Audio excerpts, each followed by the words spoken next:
आज प्रधानमंत्री नरेंद्र मोदी का 75वां जन्मदिन पूरे देश में हर्षोल्लास के साथ मनाया गया। भारतीय जनता पार्टी ने इस खास मौके को यादगार बनाने के लिए देश भर में विभिन्न कार्यक्रमों का आयोजन किया। उत्तराखंड की राजधानी देहरादून में भी विशेष रूप से स्वच्छता ही सेवा 2025 स्वच्छोत्सव अभियान कार्यक्रम आयोजित किया गया, जिसमें मुख्यमंत्री पुष्कर सिंह धामी ने भाग लेकर कार्यक्रम की शोभा बढ़ाई। मुख्यमंत्री पुष्कर सिंह धामी ने कार्यक्रम को संबोधित करते हुए प्रधानमंत्री नरेंद्र मोदी को जन्मदिन की हार्दिक शुभकामनाएं दी और उन्हें भारत का युगांतकारी नेता बताया। सीएम धामी ने कहा कि प्रधानमंत्री मोदी ने अपने अथक परिश्रम, अटूट संकल्प और राष्ट्र प्रथम की भावना से भारत को एक नई दिशा दी है। उन्होंने कहा कि पीएम मोदी की अद्वितीय कार्यशैली और दूरदर्शी नेतृत्व ने भारत को वैश्विक मंच पर एक सशक्त राष्ट्र के रूप में स्थापित किया है। मुख्यमंत्री धामी ने कहा कि पीएम मोदी के नेतृत्व में भारत सुधारों की एक नई गाथा लिख रहा है और आज भारत दुनिया की चौथी सबसे बड़ी अर्थव्यवस्था बन गया है। उन्होंने कहा कि अब देश विकसित भारत के संकल्प की ओर तेजी से अग्रसर है। उन्होंने प्रदेशवासियों से अपील की कि वे स्वच्छता अभियान से जुड़ें और समाज में स्वच्छता के प्रति जन जागरण फैलाएं।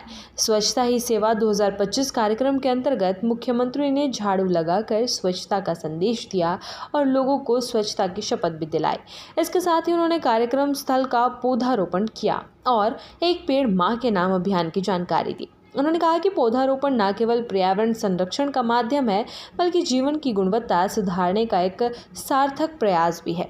मुख्यमंत्री ने इस अवसर पर राष्ट्रपिता महात्मा गांधी की मूर्ति पर श्रद्धा सुमन अर्पित किए और उनके स्वच्छता के विचारों को आत्मसात करने की बात कही।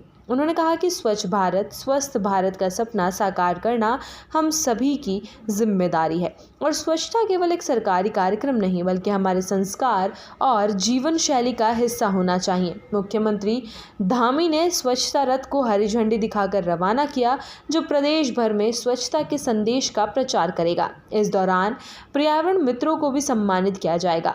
मुख्यमंत्री ने कहा कि प्रधानमंत्री नरेंद्र मोदी के नेतृत्व में स्वच्छता आंदोलन ने देश को नई पहचान दी है और स्वच्छ उत्सव 2025 इसी दिशा में एक और बड़ा कदम है। कार्यक्रम के दौरान मुख्यमंत्री ने यह भी कहा कि 17 सितंबर से 2 अक्टूबर तक पूरे प्रदेश में सेवा, स्वच्छता और जन जागरण से संबंधित नियमित कार्यक्रम आयोजित किए जाएंगे।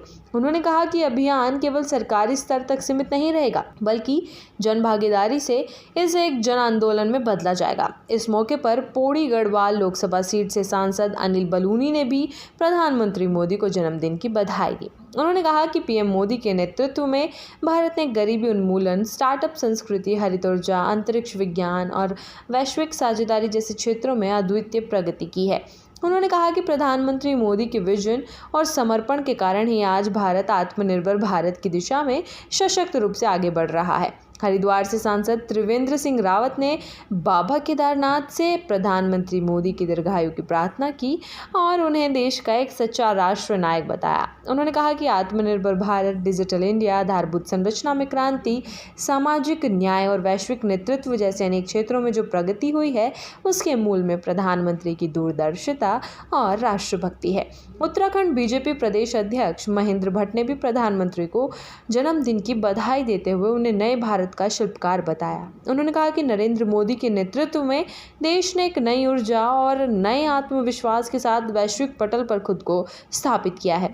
प्रधानमंत्री नरेंद्र मोदी का जन्मदिन उत्तराखंड में सेवा, स्वच्छता और जनभागीदारी के संदेश के साथ मनाया गया, जिसने एक बार फिर ये साबित किया कि मोदी केवल एक राजनेता नहीं, बल्कि एक जन आंदोलन के प्रतीक बन चुके हैं।